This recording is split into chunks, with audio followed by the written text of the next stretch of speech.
Students, in this session we will discuss some of the types of sets. The first one today we will discuss is empty set. Empty set. So what is an empty set? As the name suggests, there is no element. So a set having no elements is known as empty set. A set is also known as void set, or null set. Empty set is also known as void set or null set. So a set having no elements, a set having no elements, or which does not contains any element, is known as an empty set. Empty set denoted by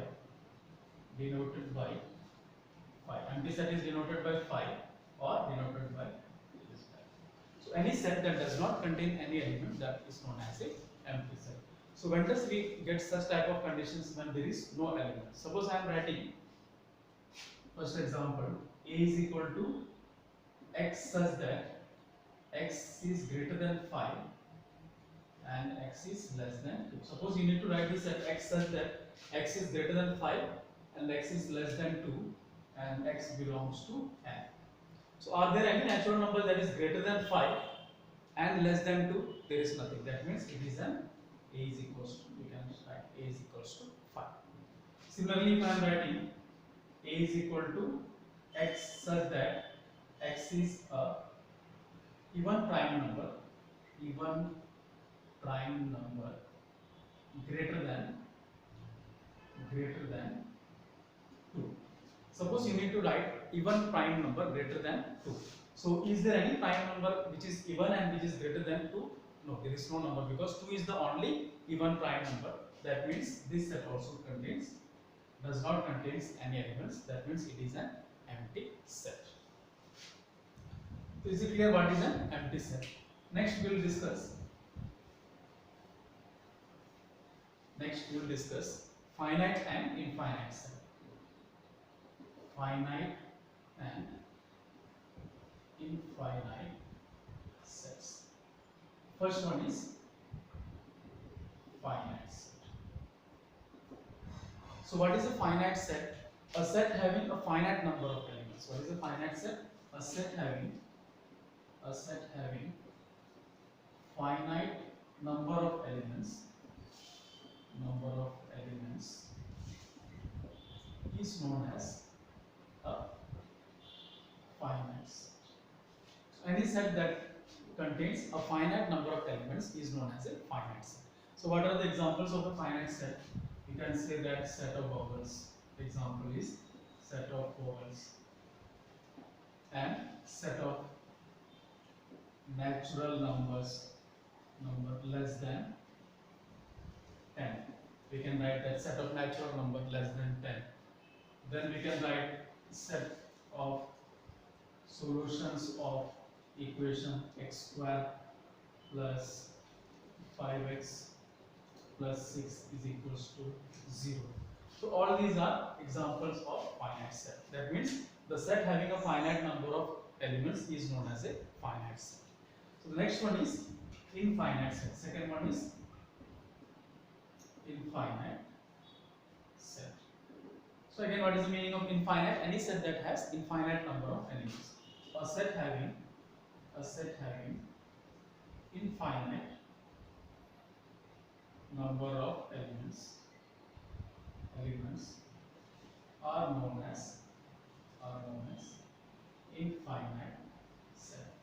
So any set that has infinite number of elements are known as infinite set. Can you give examples of infinite sets? We can say set of natural numbers. Set of natural numbers 1, 2, 3 that goes up to infinity. Similarly, set of integers. If I write set of lines parallel to x-axis. Set of lines parallel to x-axis. How many number lines we can draw parallel to x-axis? This is x-axis, and we can draw infinite number of lines that are parallel to x-axis. That means it is also an example of infinite sets. So the last topic in this session is equal set. Next we will discuss what is an equal set. Equal set. So two sets A and B, two sets A and B are said to be equal, if they have exactly the same elements, denoted by A is equals to B. If two sets A and B are having the same elements, then we say that they are equal set. For example, that A is equals to 1, 2, 3 and B is equal to 3, 1, 2. So you can say that only the order is changed, all the elements are same, which implies A is equals to B. Similarly, if I am saying A is equals to x such that x is solution of x square minus 6x minus 5x plus 6 is equals to 0. X such that x is the solution of x square minus 5x plus 6 equals to 0, and b is equals to 2 comma 3. So the first set A is given in set builder form and the second set is given in roster form. Are both these equal? Yes, both are equal, because what is the value of this one? If I take A is equal to x square minus 5x plus 6 equals to 0, implies x minus 2 into x minus 3 is equals to 0, which implies we will be getting x equal to 2 and x equal to 3, which implies the elements of A is also 2 equal to 3. So we can observe that the elements of both A and B are also equal in the second case. That means they are equal sets. So two sets in which they have exactly the same elements are known as